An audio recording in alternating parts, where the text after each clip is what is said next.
Welcome everyone to the 21st Oakwood Cemetery Walk. Hello everybody. All right, ladies and gentlemen, Mr. Marvin Major Spoor. Thank you. Thank you for calling me Major. You know, my dad's name was Marvin, and that always kind of bothered me, so I had to find a nickname. I went with Major. I kind of like it. But when people hear the name Spoor, they often think of my big brother George. Maybe that's who even you were expecting here. And if anybody in the Spoor family made the papers, it was George. So I'm going to tell you the dirt. I'm going to tell you what they don't publish in the papers, because that's what little brothers can do. In all honesty though, before I get there, George deserved a lot of the credit. He was truly a pioneer in the motion picture industry. He was in when very few people even knew what motion pictures were all about. Now, Edison had created a few devices to show moving pictures.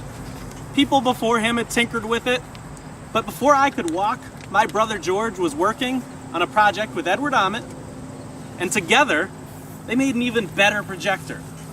They used it to film shows in Waukegan, in Kenosha, all around the area. My sister was even a star of it. She was the first movie star in my family. And in fact, pretty much the whole family got involved and were at some point or another in the movies, except me. George always told me I didn't have the face for movies. See, I'll tell you, quite a guy, my brother, but that's okay. See, I like to be behind the camera. There's a different sort of magic going on behind the camera. Those actors, they can have the front of the camera if they want to. Now, by the time I hit adulthood, really and truly, you may not believe this, Chicago, even Waukegan, was essentially the center of the motion picture universe. Now, that's not what you expected me to say. You all know about Hollywood. I know about Hollywood. Hollywood has grown. It's now really what we think of as headquarters of the motion picture industry. But really, 1915, if you had been just a few miles from here along the lakeshore, you would have seen thousands of people gathered to watch a spectacle that I was actually filming. It was called The Man Trail. It was a film done by S&A Studios, and the dramatic conclusion really got people's attention. We had rebuilt this western town out of hundreds of pounds of lumber. Nobody else was doing this kind of thing, and I even had the idea, as part of the plot, set the whole thing on fire. And so people were alarmed, people were running in from other communities, wondering if there was a fire here in Waukegan, when in reality it was the magic of motion pictures. Now that was 1915. There's something else big in 1915, and this is where you'll start to follow me. You guys have heard of Charlie Chaplin, right? Yeah, see, I see the head nods. Charlie Chaplin. Well, my brother hired Charlie Chaplin to work at S&A Studios in Chicago. That really helped put us on the map. I gotta tell you, my brother and I, we didn't really like Chaplin. And I told you I'd give you some dirt on my brother. Well, one of the big pieces of dirt is my brother had a pretty big ego. So did Charlie Chaplin. And well, if you've ever experienced two people with big egos in one room, it usually doesn't work.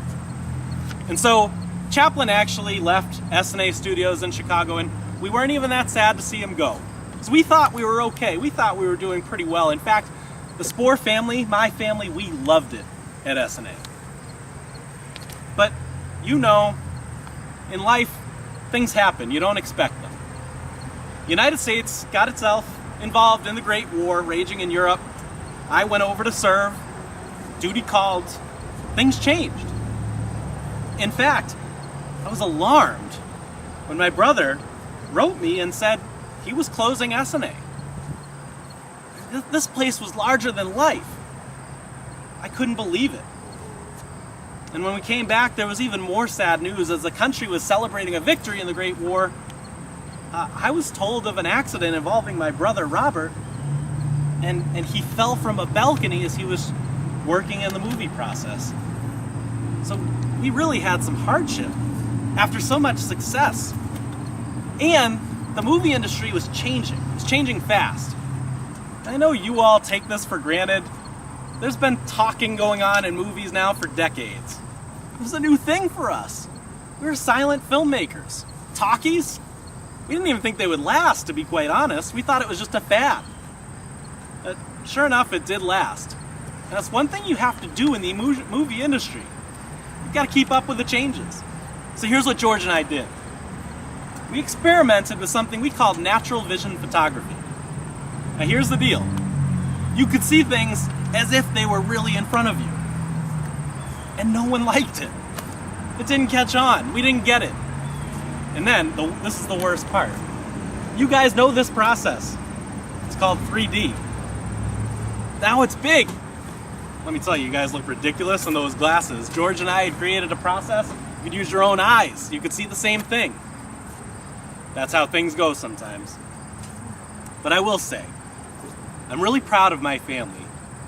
George got an Academy Award a few years back for his work in pioneering the motion picture industry, and soon after that, I actually got called in for a special assignment. They asked me to help film a movie called Tomahawk. Now, this will be in theaters soon, and watch, my name's in the credits. They had me mentor the younger photographers in hopes to teach the new generation of movie makers some of the art forms of the past that people have forgotten and overlooked. So I'm really happy about that. I'm honored to be a part of the process, but more so, I've got to say, I'm honored to have fallen in with this family, all of us working so hard to bring something that many people love. We love the movies. We can truly say, and we're one of the few who can say it, we were there at the very beginning of the industry. So I thank you folks for listening, and you'll see how the industry has grown to shape Waukegan and the areas around it. So thank you. Thank you, Mr. Spoor. Thank you. The S&A Studios building still stands in Chicago and is now part of St. Augustine College. You just want to follow me this way?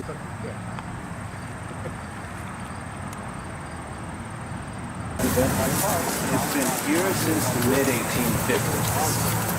And at that time, when it first was moved here, there wasn't really a name for the cemetery. People would just call it Waukegan Cemetery or the City Cemetery. Someone, somewhere down the line, began referring to it as Oakwood, and somehow the name just stuck. Basically, the way the cemetery looked back in the 1850s to the 1890s, maybe early 1900s, is quite a bit different from the way it looks now. There were wrought iron fences up around a lot of the plots, and at that time, every family who had a family member, they owned the family plot, and it was their responsibility to take care of it. They would come here, they would clip the grass, they would weed. It would really literally be kind of a family outing. It would be once every week or two. People would have a picnic. We have veterans from the War of 1812 all the way up through veterans for the Vietnam War buried here at Oakwood. Some of the earliest known birth dates of people here at Oakwood goes back into the late 1700s. I believe the very earliest one was from 1766. So yeah, there's a lot of history here. It goes back quite a ways.